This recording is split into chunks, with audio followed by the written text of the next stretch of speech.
Price Jesus. Pastor John Jebaraj அவங்களுக்காக ஜெபிக்கிற support பண்ணுற பிள்ளைகளுக்காக நான் கர்த்தரை ஸ்தோத்திரிக்கிறேன். Last week from the church I released a prayer. Praise Jesus. இயேசு கிறிஸ்து நாமத்தில் இதோ பாஸ்டர் ஜான் ஜெபராஜ் அவர்களுக்காக இந்த ஞாயிற்றுக்கிழமை ஓய்வு நாள் ஆராதனையில் நான் தேவனுடைய ஆலயத்திலேருந்து அவருக்கு ஃப்ரீடம், ஒரு குட் ரிப்போர்ட்டு, ஒரு ஆக்சலரேஷன், ஒரு குயிக்கனிங், ஒரு ஃபேவர் ஃபீல்டு ரிப்போர்ட்டை நான் ரிலீஸ் பண்ணுகிறேன். உம்முடைய ரத்தத்தின் வல்லமைக்காக ஸ்தோத்திரம் அப்பா. உம்முடைய ஆலயத்திலிருந்து கர்த்தாவே இதோ சாலமன் ஆண்டவரே டெம்பிளை பில்டு பண்ணும்பொழுது கர்த்தாவே இந்த ஆலயத்தில் செய்யப்படும் ஜபத்திற்கு என் கண்கள் திறந்ததாயும் என் செவிகள் கவனிக்கிறதாயும் இருக்கும் என்று சொன்னீர். அதே போல் கர்த்தாவே இந்த ஆலயத்திலிருந்து ஆண்டவரே இந்த வாரத்தில்ப்பா மகனுக்கு ஒரு சூப்பர் நேச்சுரல் ஃப்ரீடம் நாங்கள் பேசுகிறோம். அவருடைய கான்சர்ட் ஆண்டவரே மே 18 ஆண்டவரே நடக்க விடாமல் ஆண்டவரே போராடுகிற பிசாசின் கிரியைகளை நான் சைலன்ஸ் பண்ணுகிறேனப்பா. இதோ கர்த்தாவே இது கர்த்தராலே ஆயிற்று என்று சொல்றது போல கர்த்தாவே ஆண்டவரே இது உம்மாலே கர்த்தாவே ஒரு விடுதலை உண்டாகும்படியாக நான் ஜெபிக்கிறேன். Just a minute, 1 minute prayer. It is given by the Holy Spirit, the burden. You know what? When the Independence Day of nation Israel, exact same day, when the court released good news, so I felt such a peace. Even before, you never know. எந்த அளவுக்கு அது பரிசுத்த ஆவியானவர் அதை பாரப்படுத்தி எனக்கு அந்த prayer பண்ணணும், அந்த பேர்டனை கொடுத்தாருன்னு ஒன்லி கர்த்தருக்கு தான் தெரியும். ஸோ எஸ்பெஷலி அந்த மதர்ஸ் டே நான் சர்ச்சில் போனப்போ யூஸ்வலி அன்னைக்கு நான் மதர்ஸ் டே மினிஸ்ட்ரி கூட நான் என்னுடைய டீமுக்கு நான் அன்னைக்கு பண்ணலை. So there are so many things I have been giving up. There was such a burden in my spirit to pray for this man of God. However, I'm still in the this is what I love about our Father God. என்ன so பார்த்தீங்கன்னா அதில் மே 18th கான்சர்ட்டுக்கு போக விடாமல் தடை பண்ணுற எல்லா ஆவிகளையும் find பண்ணுறேன். அப்பா, இந்த ஸ்தலத்தில் செய்யப்படும் எல்லா ஜபத்திற்கும் உங்களுடைய கண்கள் திறந்ததாயும் செவிகள் கவனிக்கிறதாயும் இருக்குது அப்படின்னு சொல்லி ஜெபம் பண்ணோம். Actually the faith worketh by love. So there was such a passion, there was such a love and burden from the Holy Spirit to pray for that. So I'm still even ஆண்டவர் எப்படி எனக்கு ஒரு சின்னதாக செஞ்சாலும் பெருசாக செஞ்சாலும் எனக்கு அதை எப்படி எனக்கு அதை அப்ரிஷியேட் பண்ணியே ஆகணும். நான் இதை நீங்கள் எப்படி எடுத்துப்பீங்கன்னு தெரியல. ஆனால் அந்த வேர்டை ரிலீஸ் பண்ணும்போது இன்ஃபேக்ட் செகண்ட் வெக்கேஷன் கோர்ட்லாம் ஹாலிடே, சரிங்களா? அப்போது கோர்ட்லாம் ஹாலிடே. இது எல்லா விதத்துலையுமே எந்த விதத்துலையுமே மனுஷனால் உண்டாகலை. இன்னொரு வேர்டு நான் சொல்லியிருந்தேன், இது கர்த்தராலே ஆயிற்று. இந்த வேர்டு எங்கே வருது பாருங்க, ஐசாயாலையும் வருது, நம்ம நியூ டெஸ்டிமெண்ட்லையும் வாசிக்கிறோம். வீடு கட்டுகிறவர்கள் ஆகாது என்று தள்ளின கல்லே மூளைக்கு தலைக்கல் ஆயிற்று. அது கர்த்தராலே ஆயிற்று. ஸோ அப்போது ஃபவுண்டேஷன் மினிஸ்டர்ஸ் ஒரு பக்கம், ஆனால் இயேசு கிறிஸ்துவோடைய டெஸ்டிமோனி, அவர் யாருன்னா கார்னர் ஸ்டோன். அப்போ வீடு கட்டுறவங்க எல்லாருமே இது வேணான்னு சொல்லி ஒதுக்கப்பட்ட ஒரு கல், அது மூளைக்கு தலைக்கல் ஆயிடுச்சுன்னு. அதை நான் இந்த மினிட் உங்ககிட்ட ரிலீஸ் பண்ணும்போது தான் நான் திங்க் பண்ணுறேன். அன்னைக்கு என்ன ரிலீஸ் பண்ணோம், கர்த்தராலே ஆயிடுச்சு அப்படின்னு சொல்லி நம்ம ரிலீஸ் பண்ணோம். அது உண்மையிலே இட் மஸ்ட் பி காட் அப்படின்னு சொல்லத்தக்கதான ஒரு அற்புதத்தை கர்த்தர் செஞ்சார். எல்லாருமே ஒரு லாயர்ஸாக இருக்கலாம், நிறைய எல்லாருமே சொல்லுவாங்க இது கர்த்தராலே ஆயிற்று அப்படின்னு சொல்கிறாங்க. ஸோ இது கர்த்தராலே ஆயிற்று. I am still thankful for Father God that how he accurately answer the prayer, சரிங்களா? ப்ராஃபஸி அதெல்லாம் ஒரு பக்கம் இருக்கட்டும். ஸோ அப்போ ஆண்டவர் இதை எவ்வளோ அக்யூரேட்டாக நம்ம ஜெபிக்கும் பொழுது அதை ரிலீஸ் பண்ணுறாருன்ற ஒரே காரணம் கர்த்தருக்கு மட்டும் மகிமை உண்டாகட்டும். அதில் நான் இன்னும் எக்ஸைட் ஆகிருக்கிறேன். அதே மாதிரி எனக்கு ஒரு விஷயம் மட்டும், எப்படி இந்த வேர்ல்ட்ஸ் ஒண்டர் அப்படி இந்த உலக அதிசயம் எல்லாம் சொல்கிறேன் இல்லைங்களா, அது மாதிரி எனக்கு ஒன்று மட்டும் புரியவே இல்லை. எனக்கு என்னன்னா, இந்த அளவுக்கு வெரி சாரி, நான் எதையுமே நான் ஜட்ஜ் பண்ணல, கிரிட்டிக் பண்ணலை. இந்த அளவுக்கு ஒருத்தவங்களுடைய பர்சனல் வாழ்க்கையை பேசுறது, ஒருத்தவங்களுடைய பர்சனல் வாழ்க்கையை பேசுறது இருக்கிறதுலே எக்ஸ்ட்ரீமான ப்ரூட்டல் சின்னுன்னு உங்கள் யாருக்குமே தெரியலையா? இல்லை இந்தியாவில் இப்படித்தானா? சபை என்ற பேரில், ஒரு ஆர்கனைசேஷன் என்ற பேரில் தெரிஞ்ச ஒரு 10 வசனத்தை வச்சுக்கிட்டு எதுலலாம் பர்மிஷன் கிடைக்குமோ உங்களுக்கு சபை நடத்த, அது மட்டும் வச்சுக்கிட்டு மனுஷால வறுக்கிறது தான் நீங்க தேவனை நேசிக்கிற நேசமா? அது மட்டும் எனக்கு ஒண்ணுமே புரியல. எந்த நேரமே ஆண்டவர் விடுவிச்சிட்டாரு, ஆனாலும் இவங்க குற்றவாளின்னு சொன்னாங்க. அது ஃபர்ஸ்ட் சினாரியோ. ரெண்டாவது பாத்தீங்கன்னா, இங்க கோர்ட்டே வந்து ஆராய்ந்து ஒரு வக்கீல் சொல்லியிருந்தாரு, 2:33 PM வரைக்கும் சாப்பாட்டு கூட போகாம அந்த ஜட்ஜ் என்ன பண்ணாங்களா, எல்லா பேப்பர்ஸையும் எடுத்து கம்பேர் பண்ணி பார்த்தா நிறைய பழைய அந்த போக்சோ ஃபைல் பண்ணது, அந்த சிறுமிகள் வாக்குமூலம் கொடுத்தது, ரெண்டாவது கொடுத்தது,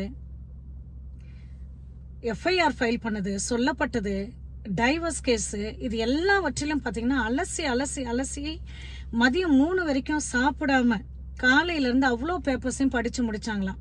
அப்ப அந்த படிச்சு முடிக்கும் பொழுது அவங்க காண்டது என்னன்னா, நிறைய பேப்பர் மாத்தப்பட்டு வச்சிருந்ததாம். இன்னொருத்தவங்க பேர்ல கொடுக்கப்பட்டது, இங்க சொருவப்பட்டு இருந்தது, பழைய பேப்பரை தூக்கி இதுல சொருகி, அப்போ நிறைய அதுல கட்டுக்கதை இருந்ததுன்னு சொல்லி முழுக்க அவங்க ரிவீல் பண்ண முடியாட்டாலும் ஓரளவுக்கு அதை சொல்லியிருக்காங்க. ஜட்ஜே இதை வந்து ஒன்றும் இல்லைன்னு சொல்றது, இதை தான் நான் ஃபர்ஸ்ட் ப்ராஃபஸில சொல்லியிருந்தேன். சோ மெனி பேப்பரை காடுக்கு முன்னாடி வைக்கிறாங்க, ஆனா ஆண்டவர் எல்லாத்தையும் வாய்டு அப்படி என்று சொல்றார். Who is the judge? Hallelujah. So அப்போ ஆண்டவர் அதை காட்டினார், மல்டிபிள் பேப்பர்ஸ், ஆனா எல்லாத்தையும் வாய்டுன்னு பண்றான்னு காட்டினார். இன்னொன்னு இங்க எர்த்லி ஜட்ஜஸ், நீதியை பிறப்பிக்கிறவங்க, அவங்களும் சொல்லி ஒண்ணுமே இதுல தென்படலை, எதுவுமே உண்மை இல்லை அப்படின்னு சொல்லி இந்த பெயில சாங்ஷன் பண்ணாங்க. அவர் வெளியே கூட அந்த மேட்ரு கூட வெளியே வரல. Conditional bail. அது என்ன கண்டிஷன் உங்களுக்கு போடுறவங்களுக்கு தெரியுமா? என்ன கண்டிஷன் தெரியுமா? ரெஸ்ட்ரிக்ஷன் ஆர்டர் வேற, கண்டிஷன் பெயில் வேற, சரிங்களா? அந்த கண்டிஷன்லயும் அநேக ரிலாக்ஸேஷன் இருக்கான் இவருக்கு மட்டும். இந்த மாதிரி போக்சோ அது உண்மையா இருந்தா அது 31 நாள்ல யாருக்குமே பெயில் கிடைக்கவும் கிடைக்காதா? இப்ப தெரியுதுங்களா போக்சோ ஒரு கட்டுக்கதைன்னு? ஹவெவர், ஆண்டவரே இவ்வளவு அற்புதம் செஞ்சாலும் நீங்க கல் எறிகிறீங்க. அது வந்து ரொம்ப ஆச்சரியமா இருக்கு. இந்த ஒரே ஒரு இன்புட் ஒன்னா பாத்துக்கிட்டே இருந்தேன். இப்போ ஒருத்தவங்க அதாவது அவர் வெளியே வந்தார், அதை சந்தோஷப்பட மாட்டீங்கல்ல? என்னதான் நடக்கணும் உங்களுக்கு? ஒரு ஊழியக்காரர் என்னன்னா வெள்ளையும் சிலை போட்டு என்ன சொல்றாரு, அப்சலோம் போல தொங்கணும்ன்றாரு. இன்னொரு ஊழியக்காரரு அது எக்கச்சக்கமா சபிக்கிறாங்க. இது என்ன ஆவி? யார் சொன்னது நீங்கெல்லாம் கிறிஸ்துவ உடையவர்கள் என்று? அன்பை அறியாதவன் தேவனை அறியான். லாஸ்ட் டேஸ்ல நிறைய பேர் வருவாங்களா, நான் கிறிஸ்து நீங்க கிறிஸ்துன்னு. John, who lived longer than any other disciple, any other apostle, he said, last டேஸ்ல நிறைய வருவாங்க. ஆனா அன்பு இல்லைன்னா, அதான் சொல்லிட்டாரு, அன்பு இல்லைன்னா நீங்க கிறிஸ்டியன் கிடையாது. நீங்க என்ன வேணாலும் இதுல வந்து நீங்க போட்டுக்கங்க. இன்னொன்னு எனக்கு புரியல, எனக்கு வந்து ஐம் சோ ஃபோர்ஸ்டு. நான் வந்து யார் பர்சனல் மேட்டருக்கு போகவே மாட்டேன், அதுக்காக நான் அழைக்கப்படல. உங்க சர்ச்சு சட்ட திட்டங்கள்லாம் என்கிட்ட கொஸ்டின் கேட்காதீங்க. உங்களுக்கு எது கம்ஃபர்டபுளோ அதை நீங்க திட்டமா போட்டுக்கிட்டு எதாவது செய்யுங்க, யாரையாவது கொல்லுங்க. ஆனா அவர் வந்து அடல்ட்ரியில முதலாவது ஹேமர் லா ஃபார்ம் டிக்ஷனரியில போயிட்டு ப்ராஸ்டிடியூஷன்னா என்னன்னு பாருங்களேன். Meaning acting out for money. அந்த acting out for money that includes intimacy as well. இன்னொரு கொஸ்டின் உங்களுக்கு முன்னாடி வைக்கிறேன். மேரேஜ் ரெஜிஸ்ட்ரேஷன் பைபிள் எங்க இருக்குன்னு எனக்கு காட்டுங்க. சென்சஸ் எடுத்தாங்க எஸ்ரா டைம்ல, பாபிலோனியன் கேப்டிவிட்டியில இருந்து ஜனங்கள் மீண்டு வரும்போது கோவில் வேலைக்கு யார் செய்யணும்னு சொல்லி சென்சஸ் எடுக்கும்போது உங்க முன்னோர்லாம் யாரெல்லாம் கோவில் டெம்பிள் வேலை செஞ்சாங்களோ அவங்கெல்லாம் அந்த கார்டு, ஆதார் கார்டுலாம் சொல்ற மாதிரி அந்த ஒரு அட்டவணையை காட்டணும். காட்டலன்னா அது இல்லை, மிஸ் ஆயிடுச்சு அப்படின்னா அவங்க வெயிட்டிங்ல இருக்கணும். அப்போ அந்த மாதிரி சென்சஸ் எடுத்தாங்க. ஆண்டவர் சொல்றாரு, என் மனைவியை தள்ளிவிட்ட தள்ளுதற் சீட்டு எங்கன்னு கேட்கிறாரு. அது யார சொல்றாருன்னா, நேஷன் இஸ்ரேல மவுண்ட் சைனைல அவர் லாவை கொடுக்கும்போது மேரி பண்ணதா சொல்றாரு. ஆனா அந்த இஸ்ரேல் என்ன பண்ணிருச்சு, ஐடாலட்ரிக்கு இடம் கொடுத்துருச்சு. அந்த இஸ்ரேல வந்து ஆண்டவர் எப்படியெல்லாம் வார்த்தையெல்லாம் சொல்றாருன்னு பழைய ஏற்பாட்டில் போயிட்டு பாருங்க. அதுக்கப்புறம் நீதிமொழிகள் கூட வாங்க, அங்க டிஸ்கிரைப் பண்ணக்கூடிய ஓப்பனாவே கேட்கிறேன். ஃபர்ஸ்ட் ஆஃப் ஆல் ப்ராஸ்டிடியூஷன்னா என்ன, மேரேஜ்னா என்ன according to Bible? Marriage registration எங்க இருக்கு? ப்ராஸ்டிடியூஷனுடைய மெயின் மோட்டிவ் என்ன? அடல்ட்ரினா என்ன? ஒரே ஒரு சிம்பிள் டிஃபரன்ஸ் சொல்லட்டுமா? Acting out for money without being in a marriage is adultery. சும்மா இந்த டேர்முக்கு, உலக டேர்முக்கு. அப்போ acting out for money, being in a marriage என்னங்க? அப்போ நீங்க வந்து அடல்ட்ரி பண்ணா தப்பு, ப்ராஸ்டிடியூஷன் பண்ணா கரெக்ட்னு சொல்றீங்களா? ஒருத்தவங்க பணத்துக்காக, நான் யாரையுமே பர்டிகுலரா பர்சனை நான் பேசல, உண்மையிலே பணத்துக்காகவும் டைட்டிலுக்காகவும் பொருளுக்காகவும் மெட்டீரியலுக்காகவும் சுயநலமா மேரேஜ்ன்ற கேமை யூஸ் பண்ற எல்லாருக்குமே இது குத்தும், எல்லாருக்குமே இது வலிக்கும்.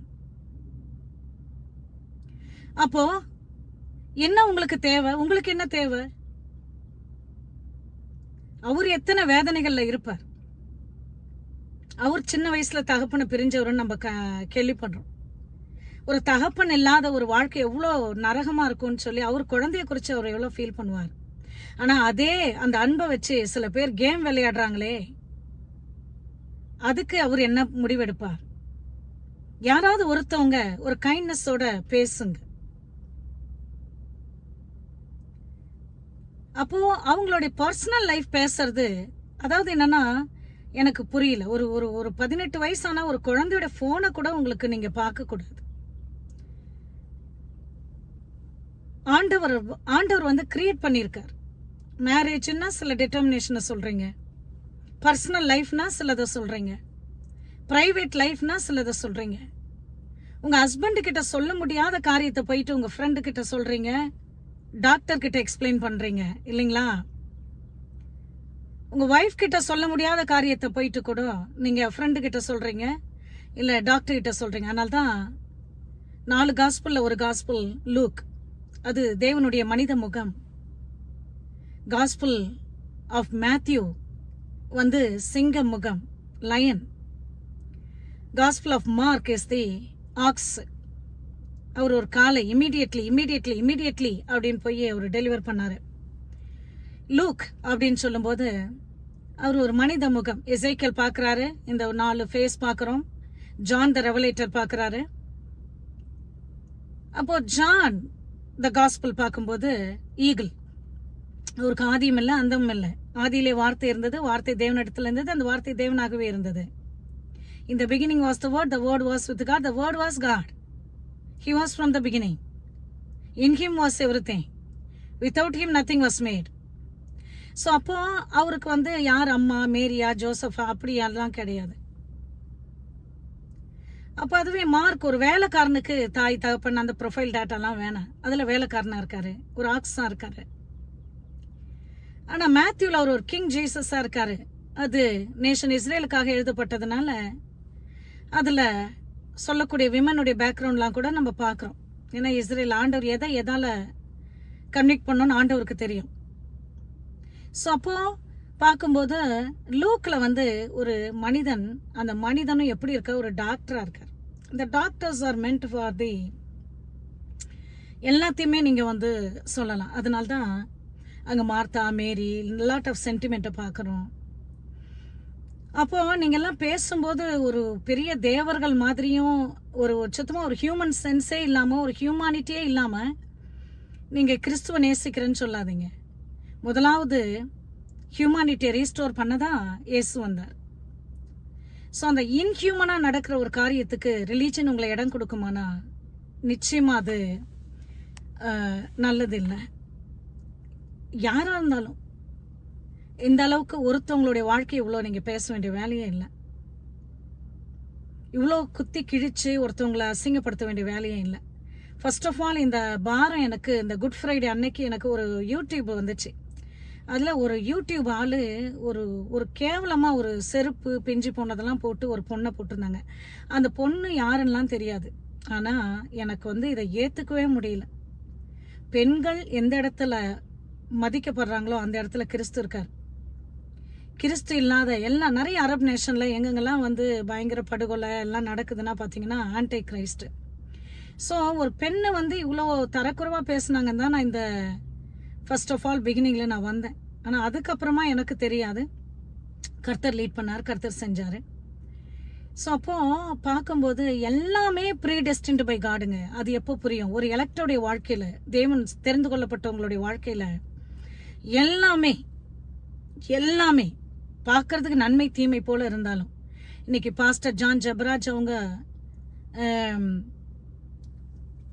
பிரிசனுக்கு போனாலும், வெளியே வந்தாலும், பெயில் கிடைச்சாலும் கிடைக்காம போனாலும், அப்போ எல்லாமே தேவனுடைய முன் அறிவிப்பா முன்னாடி நடந்ததா இருக்குது. இதை தெரியாத நாம ஆங்காங்கே அந்தந்த ஏரியாவில் குட்டி குட்டி லிட்டில் காட்ஸா மாஸ்டர்ஸா ஆக்ட் பண்றோம். ஸோ எனக்கு இது இன்னொரு ஜபமா இருக்குது. அதை நம்ம டீம் எல்லாருமே ஜெபிச்சுக்கலாம்.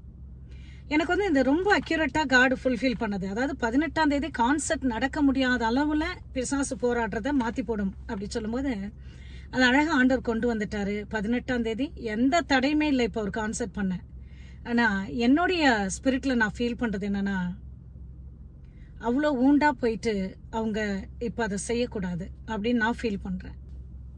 இவர் வந்து மில்லியன் சோல்ஸ் இவர் ரீச் பண்றாரு, அநேகருக்கு சேலஞ்சு எங்க ஈகோ அப்படின்லாம் பாருங்க. பாஸ்டர் ஜான் ஜபராஜ் வெளியே வந்துட்டாரு, பாத்தீங்களான்னு அநேகரோட ஈகோ ஃபுல்ஃபில் ஆகிறத காட்டிலும் பாஸ்டர் ஜான் ஜபராஜ் அவரை கர்த்தர் நேசிக்கிறார். அவருக்கு ரெஸ்ட் வேணும். இந்த ட்ராமாலாம் அவருடைய இருதயத்தை விட்டு கம்ப்ளீட்டா நல்லாகணும். இந்த டிஃபீட்டட் தாட்ஸ் எல்லாம் போகணும். எந்த ஒரு லீடருமே உருவாக்கப்படுறதில்லை. they find they are discovering their leadership. ஆனால் ஒன்று சொல்கிறேன், வித்தவுட் என்வாயன்மெண்ட், ஒரு நெகட்டிவ் அட்மாஸ்பியர்லேருந்து எந்த லீடரும் ஷைன் பண்ண முடியும்னு நினைக்காதீங்க. ஸோ இந்த அளவுக்கு ஒரு நெகட்டிவ் அட்மாஸ்பியரில் அவர் ரொம்ப ப்ரொலாங்கிங்காக இருந்தது தான் அவருடைய இத்தனை அடிகளுக்கு காரியமே. எல்லாருமே, அது மென்னாக இருக்கோ விமனாக இருக்கிறீங்க, சிஸ்டர்ஸாக இருக்கீங்க, பிரதர்ஸாக இருக்கீங்க, லீடர்ஸ் இருக்கீங்க, நெகட்டிவ்னு தெரிஞ்சிட்டா you should not be passive on that. You should not be very passive on continuing that. Then you will enter into the hostility syndrome. சின்ன வயசுல 8th கிரேட்ல ஷேக்ஸ்பியரோட ஒரு போயம், ஒரு பிளைண்ட் டாக் அப்படின்னு ஒரு எஸ்ஸே நான் மெமரைஸ் பண்ணியிருக்கேன். அந்த பிளைண்ட் டாக், சாரி இது பைபிள் இல்லை தான், இருந்தாலும் நான் சொல்கிறேன், செக்குலர் தான். ஸோ அப்போ பார்க்கும்போது அந்த பிளைண்ட் டாக் என்ன பண்ணுது, அந்த பிளைண்ட் மேனை, பிளைண்ட் டாக் இல்லை அது டாகு கண்ணு தெரியும், ஆனால் பிளைண்ட் மேன் என்ன பண்ணுறாரு, எகெயின் அதை கூட்டிக்கிட்டு தான் அவர் சாப்பாடு வாங்குறது எல்லாமே செய்கிறார். At some point of time, the blind man doesn't even need the dog actually. He keeps on beating her up. ஆனா அந்த டாக் என்ன பண்ணுதுன்னா, டெய்லி அடியை வாங்கிக்கிட்டு அந்த பிளைண்ட் மேன் கூடயே இருக்குது. திங்கிங், நான் தான் அவருக்கு ஹெல்ப்பு, நான் இல்லைன்னா அவரால் ரோடை கிராஸ் பண்ண முடியாது, நான் இல்லைன்னா அவர் ஒன்றுமே செய்ய முடியாது. ஆனால் வந்த நிமித்தத்தில் அந்த பிளைண்ட் மேன் அடின்னு அடிக்கிறாப்புல. ஆனால் அந்த டாக் என்ன பண்ணுது, அடியெல்லாம் வாங்கிக்கிட்டு, டோர் மேட்டாக வாங்கி அடியெல்லாம் வாங்கி அது சர்வ் பண்ணணும்னு நினைக்குது. அப்போது ஷேக்ஸ்பியர் அதை எப்படி சொல்லி முடிக்கிறாருன்னா, the man is not the blind, the dog is. So இந்த ஹாஸ்டிலிட்டி சிண்ட்ரோம்ன்றது, ஒருத்தவங்க அப்யூஸ் பண்ணி ஹராஸ் பண்ணி உங்களுடைய செல்ஃப் ஐடென்டிட்டியே ஸ்டீல் பண்ணிட்டாங்கன்னா, they will sell you for cheap. அப்போ அவங்களுடைய கண்ட்ரோலிங் பவருக்காக, இட்ஸ் ஆல் அபவுட் த பவருங்க, taking charge of your life, taking control. அவங்களுடைய கண்ட்ரோலை கொண்டு வர்றதுக்காக உங்கள் வாழ்க்கையை அழிச்சிருவாங்க. அதை நிறைய இடத்துல மேரேஜ் யூஸ் பண்ணுறாங்க டூலா. ஆனால் ரிலீஜன் என்ன தெரியுமா பண்ணுவாங்க, தான் நல்லா மினிஸ்டர்ஸ், நல்லா ஹஸ்பண்ட் அண்ட் ஒய்ஃப் எல்லாம் நல்லா இருப்பாங்க பயங்கரமாக, ஆனால் பெலிவர்ஸை அழிச்சிருவாங்க. இதுக்கு கீழ்ப்படிஞ்சு அதுக்கு செஞ்சியான்னு. என்னுடைய brother 2017 he went to be with the Lord, mighty man of God. இந்தியாவில் செஞ்சார். அவர் இழப்புக்கு அப்புறம் என்னால் இந்தியாவுக்கு வர முடியாத அளவில் நான் ரொம்ப பெயினில் போயிட்டேன். அப்போது பார்க்கும்போது ஆயிரக்கணக்கான ஆத்துமாக்களுக்கு, அவர் அவ்வளோ ஆயிரக்கணக்கான ஆத்துமாக்களுக்கு ஞானஸ்தானம் கொடுப்பார், எவாஞ்சலிசம் பண்ணுவார். வெரி யங் பெலிவர், 3 வருஷம் தான் ஒர்க் பண்ணார், போயிட்டார்.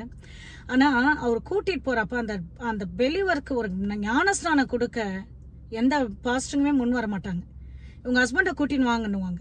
ஆனால் ஹஸ்பண்டை குடிச்சு அழிச்சு பண்ணலான்னு நினைப்பாங்க. இவங்க எப்படியாவது இவங்களுக்கு ஒரு விடுதலை வேணும்னு ஞானஸ்தானம் கொடுக்க மாட்டாங்க. ஸோ அப்போது இன்றைக்கி கிங்டம் என்ற பெயரில் மேரேஜை யூஸ் பண்ணுறது, கொஞ்சமாவது கவனன்ட்டு படி, தேவனுடைய சித்தத்தின் படி திங்க் பண்ணுங்க. மேரேஜ் ரெஜிஸ்ட்ரேஷன் எங்கே இருக்குன்னு கேளுங்க. கிறிஸ்டியானிட்டின்ற வேர்டு யார் கொடுத்ததுன்னு கேளுங்க. கிங்டம் பற்றி தெரிஞ்சுக்கங்க. பைபிளில் இன்க்ளூட் பண்ணப்படாத 185 புக்கு டெட் ஸ்க்ராலில் கண்டுபிடிச்சாங்க. இன்ஃபேக்ட் ஆடம்க்கு ஈவே ஃபர்ஸ்ட் ஒய்ஃப் கிடையாது. ஒரு ஸ்பிரிட் பீயிங்.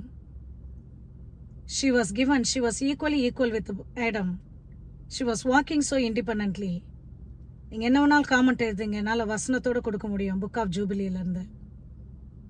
ஸோ அப்போது she gave into the fallen spirits. அப்போ ஆண்டவர் ஃபாலன் ஸ்பிரிட்ஸ் எல்லாம் வந்து ஜாகல்ஸ் போட்டு மறித்து எல்லாத்தையும் அழிக்கும் பொழுது அந்த ஸ்பிரிட்டை அழிச்சிட்டார் ஆரம்பத்திலே. அப்புறம்தான் ஆடமுடைய விழாவிலேருந்து ஈவு எடுக்கப்பட்டாங்க. ஸோ இது வந்து ஃபஸ்ட்டு செகண்ட் அப்படிலாம் நான் பேச வரல, சரிங்களா? புக் ஆஃப் சாலமன் படிச்சிருக்கீங்களா? புக் ஆஃப் சாலமன் எங்கன்னா படிச்சிருக்கீங்களா? ஸோ அப்போது பார்க்கும்போது புக் ஆஃப் சாலமன் பார்க்கும்போது அது டிஃப்ரெண்ட் ஸ்டோரி. அவங்க ஃபஸ்ட்டு ஒய்ஃபு எங்கே இருந்தாங்க, எப்படி சாலமன் அழுதார் அவங்களுக்கு. நமக்கு தெரிஞ்சதெல்லாம் அவர் மல்டிப்ளை பண்ணிட்டாரு. இன்சைட் மேரேஜ் அவுட் சைட் அவ்வளோதான் நமக்கு தெரியும். அவர் எவ்வளோ பெரிய டெலிவரன்ஸ் மினிஸ்டர், எத்தனை பிசாசுகளை விழுந்து போன ஆவிகளை செயினில் கட்டி போட்டு வச்சுருந்தாராம். ஒவ்வொரு இடத்தையும் அவர் எப்படி கவுன்சில் கேட்பாராம் ஃபர்ஸ்ட் ஒய்ஃபை. அவங்க கூடவே ஒரு மிஷனுக்காக இணைஞ்சாங்களா, கடைசி வரைக்கும் இருந்தாங்களா? ஸோ அப்போ முடிஞ்சாக்கா லெட்டர் கில்ஸ் தான் சொல்கிறேன். வெறும் பைபிள் அதில் நான் தெரிஞ்ச மாதிரி கிணற்று தவளை மாதிரி இருக்கக்கூடாது. அதனால் பரிசுத்த ஆவியானவரால் நடத்தப்படுவோம். முடிஞ்சதுன்னா மற்றவங்களுக்கு நல்லது செய்வோம். அதுதான் இயேசு கிறிஸ்து. முடிஞ்சா எல்லா இடத்துலையும் சமாதானத்தின் கட்டை காத்துக்கொள்வோம், அன்பு செய்வோம். பாஸ்டுக்காக தொடர்ந்து ஜெபிக்கிறேன். நம்ம எல்லாரும் ஜெபித்துக்கொள்வோம். God bless you all. Amen.